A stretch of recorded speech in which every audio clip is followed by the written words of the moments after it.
Assalamualaikum warahmatullahi wabarakatuh. Halo semuanya, perkenalkan namaku Sarifah dengan NIM 240101010230 dari Lokalde. Pada kesempatan kali ini kita akan membahas tentang topik yang sangat menarik, yaitu konsep dasar psikologi perkembangan anak dan rentan kehidupan atau yang disebut dengan lifespan. Mari kita bahas selanjutnya. Halo, pernahkah kamu penasaran kenapa sih cara berpikir orang-orang itu berubah dengan seiring perjalanannya waktu? Semua jawabannya ada di psikologi perkembangan anak.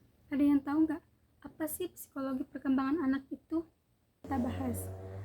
Psikologi perkembangan adalah cabang ilmu psikologi yang mempelajari tentang perubahan perilaku manusia sepanjang hidupnya, dari lahir hingga meninggal.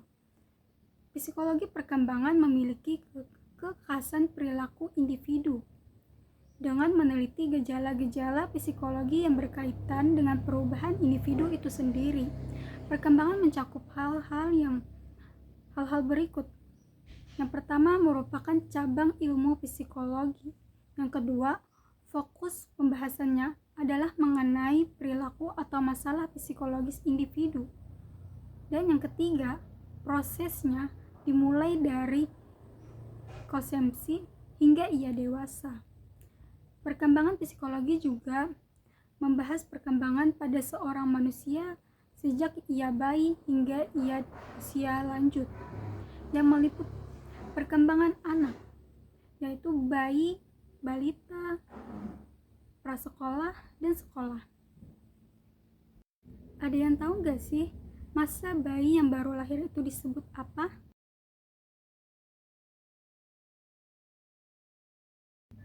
Masa bayi yang baru lahir itu disebut adalah neonatal. Dimulai sejak ia lahir sampai bayi berusia antara 10 hari hingga 15 hari. Dalam perkembangan manusia, periode ini meliputi fase planteo, yaitu periode di mana tidak terjadi pertumbuhan atau perkembangan. Ciri-ciri penting periode neonatal adalah periode ini merupakan masa perkembangan yang terpendek dari semua periode perkembangan. Yang kedua, periode ini merupakan masa adaptasi keberlangsungan hidup dan perkembangan lainnya. Periode ini ditandai dengan berhentinya perkembangan. Jika anak bertahan hidup pada akhir periode ini merupakan awal perkembangan selanjutnya. Masa anak-anak awal berlangsung antara usia 2 minggu sampai 1 tahun. Masa anak-anak ini dianggap sebagai tahap yang krusial dalam perkembangan kepribadian karena pada masa inilah fondasi kepribadian orang dewasa diletakkan. Psikologi perkembangan anak usia dini menggambarkan waktu yang kritis dalam setiap perkembangan. Psikologi diartikan sebagai perubahan kualitatif dan golden age atau usia emas anak usia dini, menunjukkan lonjakan perkembangan yang signifikan, tidak mengalami penggalan pada periode berikutnya. Apa sih fokus utama pada psikologi perkembangan anak? Ada yang tahu? Mari kita bahas. Fokus utama pada psikologi perkembangan anak adalah menerapkan prinsip-prinsip sebagai dasar pertumbuhan anak. Contoh konkret dapat ditemukan dalam kemajuan keterampilan motoriknya yang mempengaruhi kemampuan bersosialisasi. Pertanyaan mendasar juga muncul seputar sejauh mana faktor keturunan dan lingkungannya mempengaruhi perkembangan anak. Ternyata faktor lingkungan dan keturunan juga sangat berpengaruh. Dengan merangkum pandangan para ahli, ruang lingkup psikologi perkembangan dapat diuraikan dalam beberapa aspek, yaitu perkembangan fisik, perkembangan kognitif, perkembangan bahasa, perkembangan sosial, perkembangan moral, perkembangan emosional, kepribadian, dan agama. Nah, tadi kan kita sudah membahas tentang konsep dasar psikologi pada perkembangan anak. Selanjutnya kita akan membahas tentang perspektif perkembangan rentang kehidupan atau yang disebut dengan lifespan.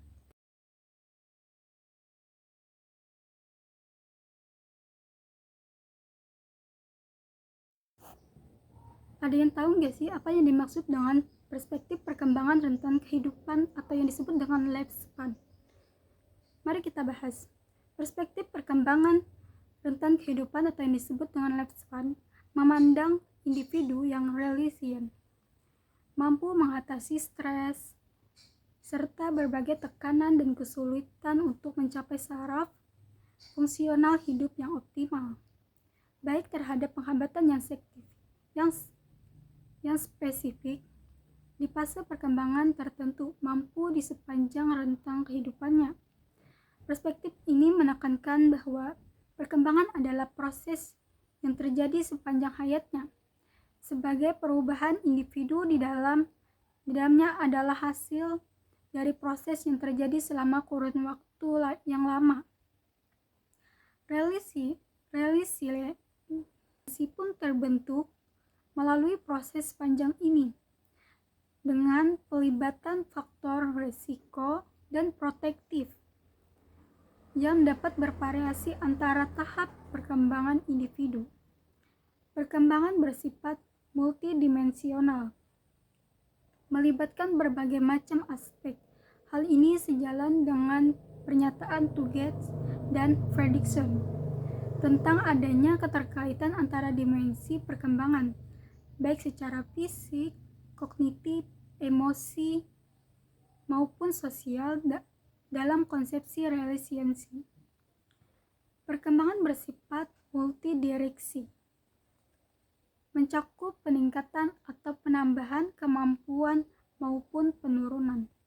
Luther dalam hal ini telah mengemukakan bahwa resiliensi seseorang dapat berubah, naik maupun turun, sejalan dengan waktu dan lingkungan yang berbeda. Perkembangan bersifat kontekstual. Perkembangan tidak dapat dilepas dari konteksnya. Zimmerman dan Aaron Carr menyatakan bahwa resiliensi merupakan fenomena dalam konteks yang spesifik. Maka spesifikan konteks persoalan menjadi penting untuk dapat memahami dengan baik bagaimana resiliensi dapat terbentuk dan aktual dari individu. Perkembangan bersifat platis, menyesuaikan dengan kondisi lingkungan tempat individu itu tumbuh dan berkembang, serta memerlukan simulasi dan proses belajar dalam penguasaannya. Begitupun pada perkembangan resiliensi. Perkembangan mencakup growth, maintenance, dan regulasi.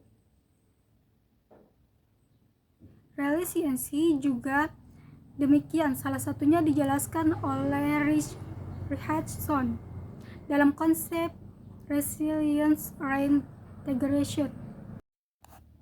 Perkembangan dipengaruhi oleh berbagai macam faktor yang saling berinteraksi.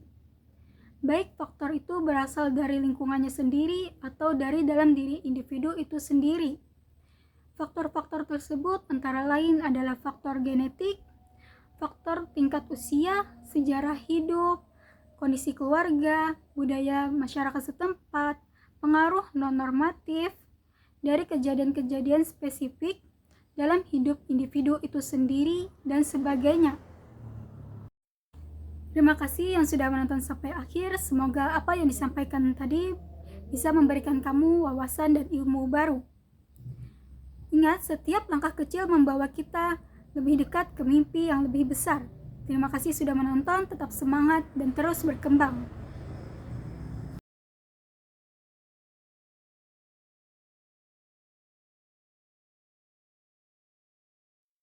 Itu saja video yang dapat saya sampaikan. Wassalamualaikum warahmatullahi wabarakatuh.